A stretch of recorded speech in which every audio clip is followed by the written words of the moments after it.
Have you ever noticed how much time you spend thinking about the past or worrying about the future? We replay old memories, mistakes, and arguments, or we stress about what's going to happen next week, next year, or even tomorrow. And while our mind is busy jumping between what was and what might be, life itself is quietly happening right now, in this very moment. That's what The Power of Now by Eckhart Tolle is all about. It's not just a book, it's an experience. It shows you how to stop living inside your head and finally start living in the present moment where true peace exists. 1. The problem with overthinking. Eckhart Tolle begins by explaining that our biggest problem is overthinking. We're constantly lost in thought, regretting the past or planning the future, but the truth is the past is gone and the future hasn't arrived yet. All we really have is this moment now. He says, when you live only in your mind, you miss the beauty of life. You can be walking in a park surrounded by nature yet still feel stressed because your thoughts are somewhere else. You are physically in the present but mentally you are trapped in time.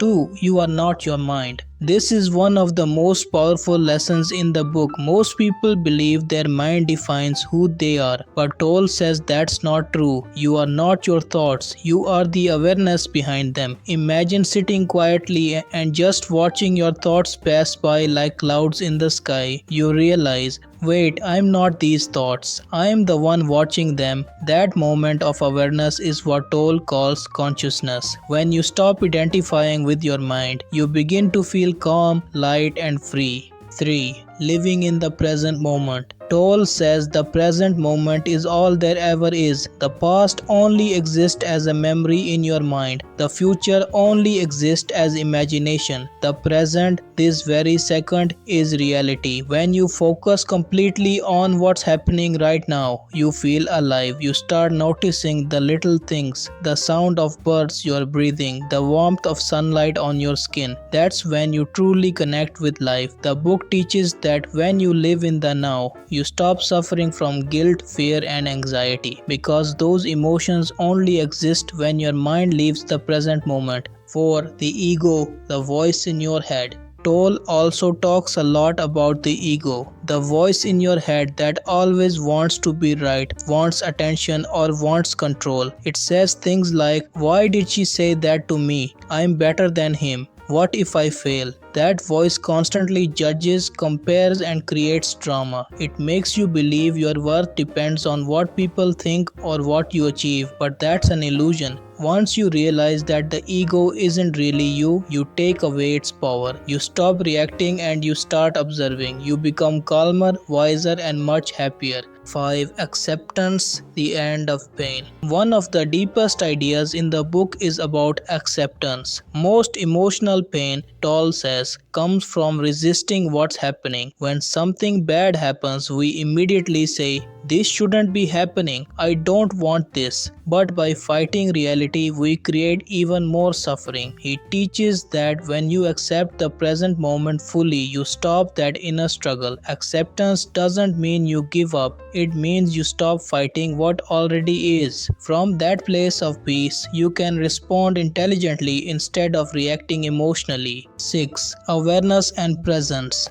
Awareness is the key to everything. Every time you catch yourself lost in thoughts and gently bring your attention back to the now, you grow more conscious. Maybe you're washing dishes. Instead of rushing, just feel the water, the sound, the rhythm. That's presence. Awareness doesn't mean your mind stops working. It means you're no longer controlled by it. You use your mind when needed and rest it when not. That's what living consciously feels like. 7. Relationships and the present. Toll also explains how living in the now can transform your relationships. Many relationships are filled with conflict because both people bring their egos, their fears, their expectations into the relationship. But when you are present, you listen more, react less, and connect deeply. You see the other person not through your judgments but through awareness. 8. Time isn't the enemy. Toll introduces the idea of clock time versus psychological time. Clock time is practical, you need it to plan, to go to work, to cook dinner. But psychological time is when your mind keeps dragging you into what ifs and should haves. That kind of time causes stress, he says. Use clock time but don't live in psychological time. Stay grounded in the present moment even while you plan for the future.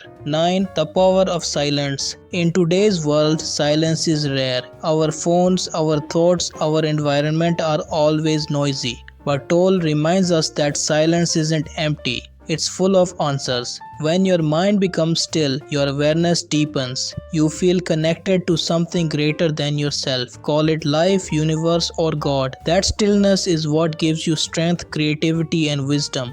10. The true power of now. At the end of the book, Toll reminds us that enlightenment is not something you chase. It's not about becoming something new. It's about realizing who you already are. You don't have to find peace. Peace is already within you, hidden under the noise of your thoughts. All you need to do is be present, feel your breath, notice your surroundings, let go of what happened and what might happen, and come back home to this moment because life is not in the past or the future. Life is now. So, if you take one thing from the power of now, let it be this: you don't need to fix everything or control everything to be happy. You just need to be here, fully, completely, right now. When you stop living in time and start living in presence, you discover peace that nothing outside you can give and nothing can take away. That's the real power of now.